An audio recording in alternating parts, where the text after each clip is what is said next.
Ladies and gentlemen, boys and girls, from Eric Lima Shenanigans of 1977. It's Friday, and you know what that means. It's time for the weekly SmackDown Event Center report. And now here's the man that will bring you the happenings on WWE SmackDown every Friday night, Mr. Eric M. Lima. Thank you very much, announcer, sir. Well, hello there, everyone. Welcome to yet another episode of Eric Lima Shenanigans of 1977, episode number 2564 of the show. How's it going? And it's September the 27th, 2025, 12:16 a.m. That's right. Because I have tomorrow off, because tomorrow is Saturday, I'm staying up late and I'm doing these videos. So, I just finished watching Victory Road 2025. I get to tell you all. But first things first, though, we got to talk about what happened on SmackDown. Things are going to get interesting because it is in Florida, Orlando, Florida. So, I figured if it's in Orlando, Florida, I expect some NXT superstars to make an appearance on SmackDown. Well, guess what? Well, he'll be the first. Let's kick it off because filling in for Corey Graves and what happened to him at the hands of Brock Lesnar a week ago. Booker T is filling in. He's an NXT color commentator. He's filling with Michael Cole. That's going to be a lot of fun with Michael Cole, with him in there. And then Paul Heyman decides to address the Orlando crowd. He's going to stand there for 2 hours talking. And I'm like, somebody shut that walrus mouth up before it. I feel like. And then Cody Rhodes was the one that interrupts Paul Heyman. And he goes, well, Brock Lesnar is not here, but Braun Breaker and Bronson Reed, head to the ring, surrounding him, and then Cody Rhodes goes, you know it's not a wise decision, but what the heck. He fights them both off, and then as they were stomping on, Randy Orton comes up to even the odds a little bit.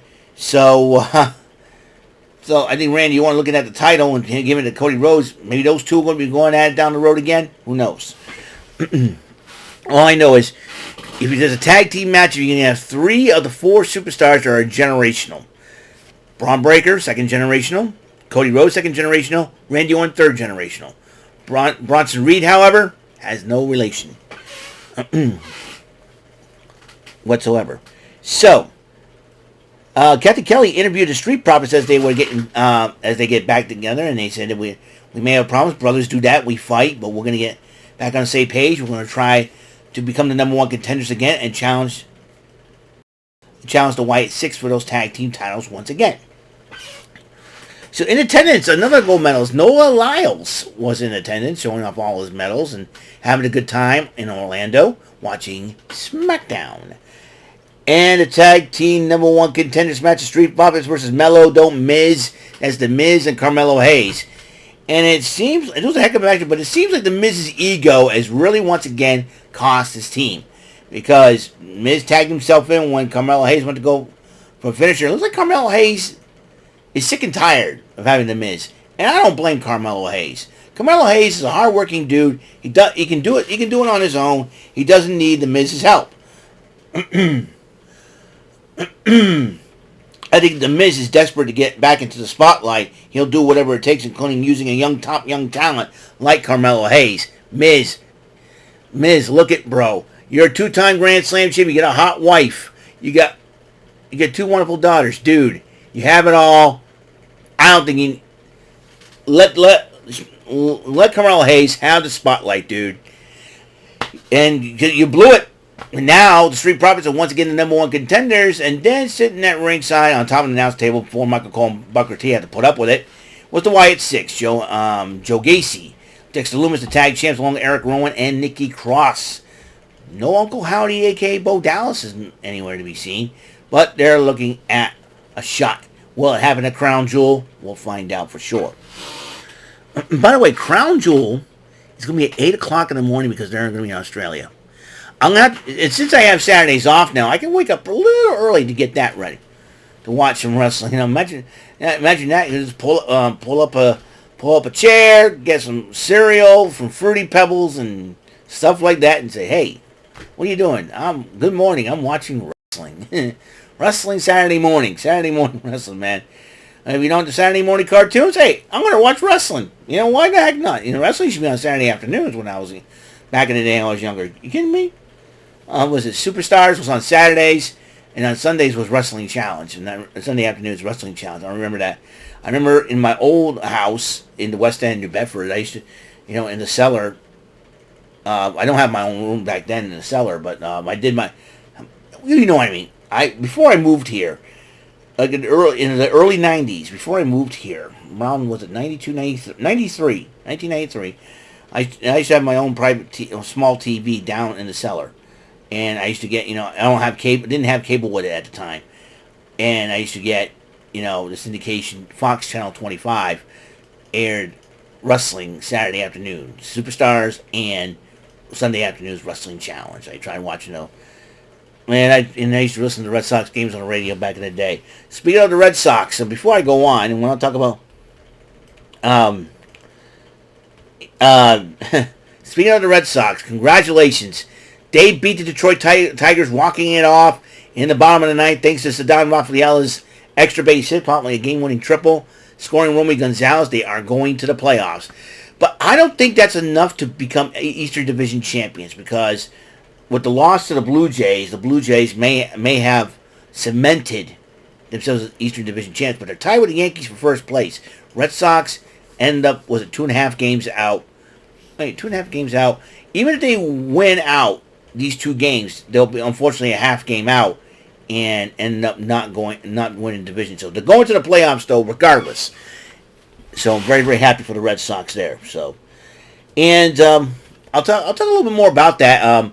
I will do a very special Big Beefy East Boston Baller speech at the end of the regular season after Sunday. Okay, so be on the lookout for that episode of the show. So I will talk about a little bit more about that. Well, let's get back to SmackDown, ladies and gentlemen, shall we? We can do that. Okay.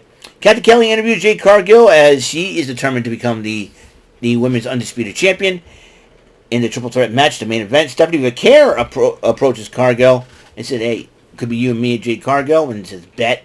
And Cargill was a little bit disrespectful towards Miss Vaquer. So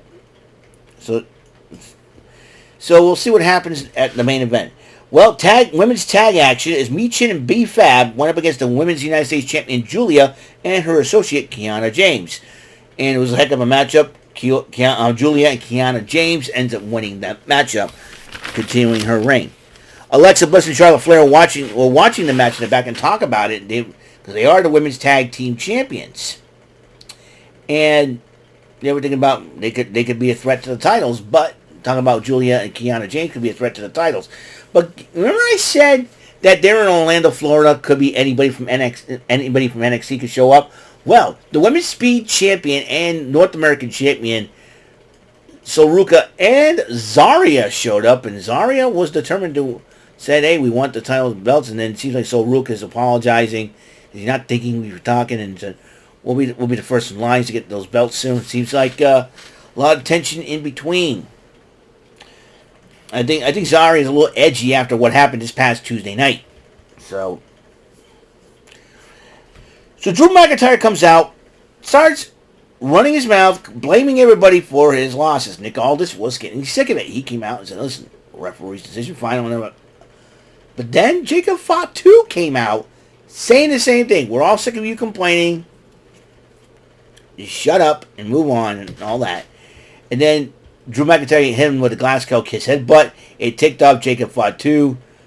Jacob Fatu and him were brawling, and he takes off the boot, and then hits him with it. So Jacob Fatu and Drew McIntyre, sign me up. That'll be a heck of a matchup.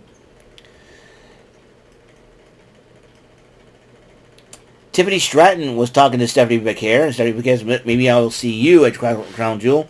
We'll see what happens. As you know, there'll be two champion versus champion matches at Crown Jewel. And it'll be for the Crown Jewel Championship. Cody Rhodes against Seth Rollins. And so far, Stephanie Vaquer against the winner of the triple threat matchup for the championship. And also, one other match has been made for Crown Jewel. John Cena, AJ Styles, one-on-one. Going to be a heck of a matchup for sure.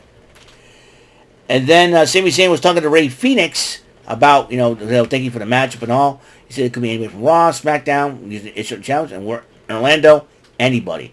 But lurking in the background, we have not seen the gentleman in quite a while. Shinsuke Nakamura. Maybe Shinsuke Nakamura, who was once associated with Sami Zayn. Could we see an intense rivalry between the two gentlemen? Once again, start all the way in NXT. Why not? We'll see what happens. The Wayward Samurai is in the background lurking. He knows. He knows something. Well, and then the U.S. Open Challenge, Sami Zayn comes out, and guess who accepts it? Your boy, Bouncy. That's right, Mr. Javon Evans is accepted a challenge, and this was a matchup. Michael Cole ranted and raved about this guy, no pun intended, and telling him he's a future world champion. Sami Zayn did retain the title, but earned, I think Sami Zayn must have spoken to Javon Evans, and Javon Evans says, you know what, I want to try him out, and I'll tell you one thing, but Javon Evans' night is not over yet. I will explain that on the next episode. And for very, very soon. So Sikoa addresses JC Mateo, and it seems like Mateo and Tama Tonga are on board with the MFT. What about Tala Tonga? Is he going to be on board? We'll find out for sure. And then Stephanie McCare, actually, Nia Jax was heading to the ring for the main event.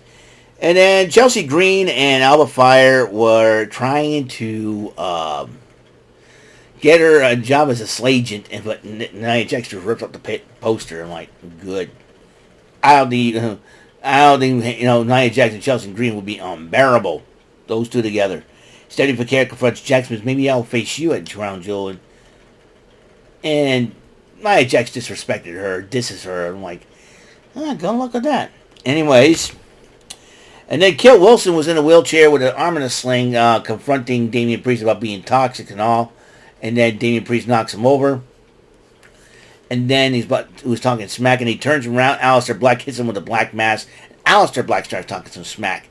Oh boy, getting bone shoe ugly, folks. And then the women's titles were on the line in a triple threat. Tiffany Stratton, Nia Jax, Jade Cargill. Heck of a matchup. Overall was close falls, but Tiffany Stratton, I should say, won the matchup, and Stephanie McCare confronts Tiffany Stratton. So 3 matches are now official for Crown Jewel, as Stephanie McCare goes one-on-one with Tiffany Stratton for the Women's Crown Jewel Championship. So, all right, that is all for today's episode, but we're not done yet, because we're going to talk about what just happened at Victory Road on the next episode. Now, and I'll tell you what, I will explain why I said what I said a few minutes before. So, bear that in mind. So, until next episode comes rolling around, Mr. Announcer, take us home. That is all for today's episode of the show. This is Mr. Announcer speaking for Eric Lima Shenanigans of 1977. A Big Beefy E and do it for Bob Saget production, and in association with a Raving Bull for 3000 Telepictures and Distribution. Thank you for watching another episode of Eric Lima Shenanigans of 1977. See you later on the next episode of the show. Goodbye for now.